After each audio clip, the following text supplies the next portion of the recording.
हिंदी कहानियाँ स्टोरी वाला। कानी बहू। किशोरी लाल जी के बेटे राघव की शादी की बात जगह जगह चल रही थी, लेकिन किशोरी लाल जी को कोई लड़की पसंद ही नहीं आती थी।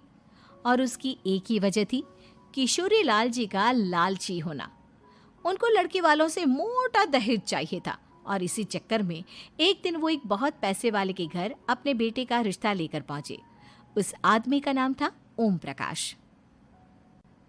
देखिए किशोरी लाल जी, मेरी एक ही बेटी है और मेरी सारी संपत्ति जायदाद सब कुछ मेरी बेटी नैना का ही है। पापा, नाम से लगता है बहुत खूबसूरत होगी। कितना अच्छा नाम है ना, नैना। ओ, वैसे बात तो सही है आपकी। अब इतना पैसा है, जमीन जायदाद है, इकलौती बेटी, आप भी क्या करेंगे? सब कुछ उसे ही देंगे ना। बिल्कुल ठीक पहचाना आपने। बस बेटी की शादी और सारी जायदाद उसके नाम। पापा, बिना देखे हाँ कर दीजिए ना। इतना अच्छा रिश्ता फिर कहाँ मिलेगा? माला माल हो जाएंगे हम। मैं अपनी बेटी को बुलाता हूँ। अरे नहीं नहीं नहीं नहीं, आपकी बेटी का नाम नैना है, सुनकर ही लगता है बहुत सुंदर होगी। रहने दीजिए अंकल, मैं तो आपकी बेटी के नाम से ही इतना खुश हो गया हूँ कि उसे बिना देखे शादी करने को तैयार हूँ। अब तो मैं उसका चेहरा सीधे शादी के बाद ही देखूंगा। और इस तरह राघव नैना का चेहरा नहीं देखता और उससे शादी कर लेता है।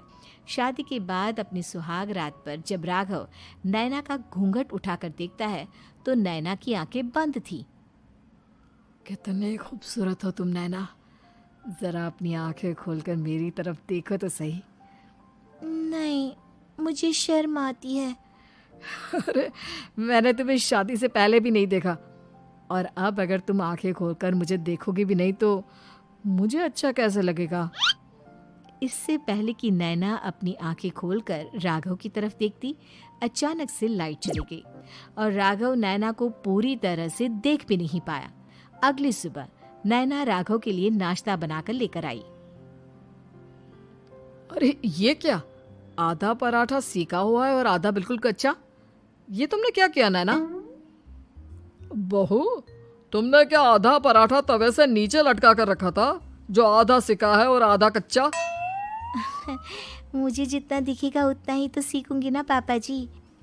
जहाँ जहाँ मुझे नजर आ रहा था वहाँ मैंने सीख लिया, जहाँ जहाँ नहीं दिखा वहाँ कच्चा रह गया होगा। इसका क्या मतलब है? ये कैसा मजाक कर रही है तुम? अरे बहू, तुमने इतना लंबा घूंघट क्यों लगाया हुआ है? देखो, हमारे घर में बहुओं को बेटी की तरह रखा जाता है, और फिर तुम तो इतना सारा माल लेकर आई हो। देखो, ये घूंघट डालकर रखने की कोई ज़रूरत नहीं है। हाँ नैना, पापा जी ठीक कह रहा है, तुम तो आराम से रहो, अपना ही घर समझो। नैना अचानक से अपना घूंघट उठा लेती है। अरे ये क्या पापा, नैना की तो एक आंख फूटी हुई है।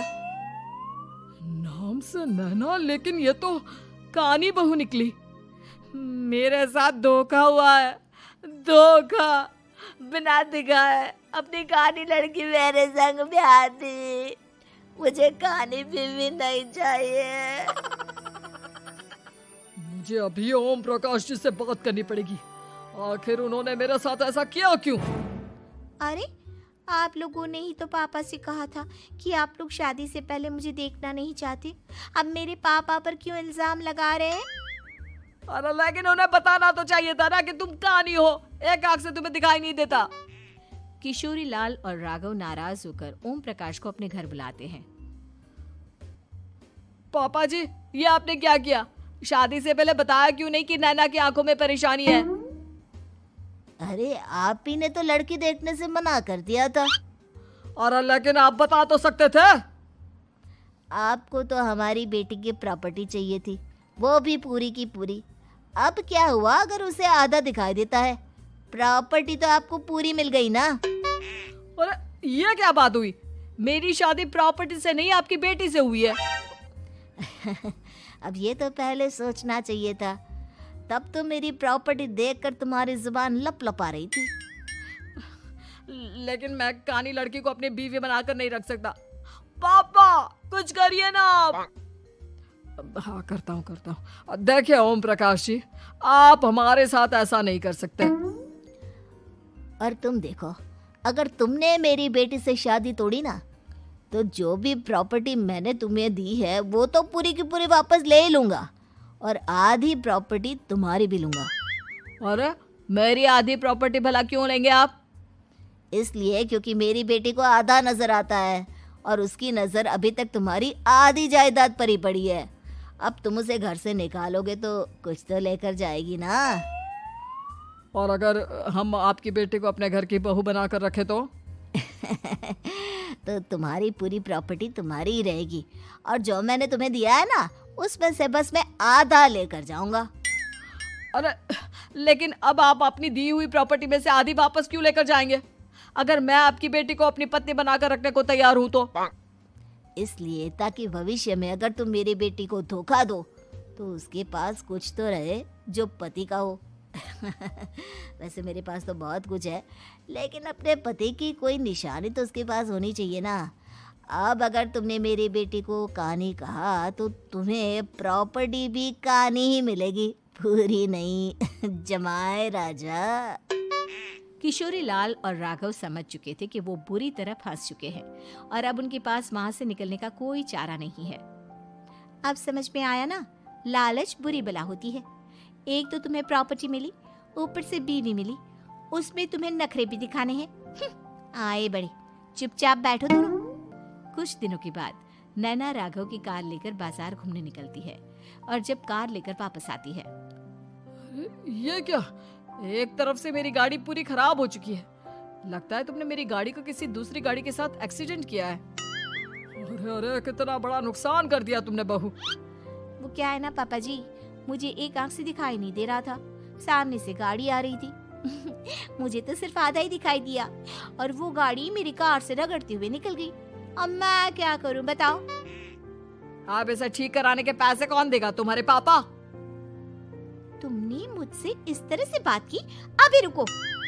नैना राघव की शिकायत ओम प्रकाश को कर देती है।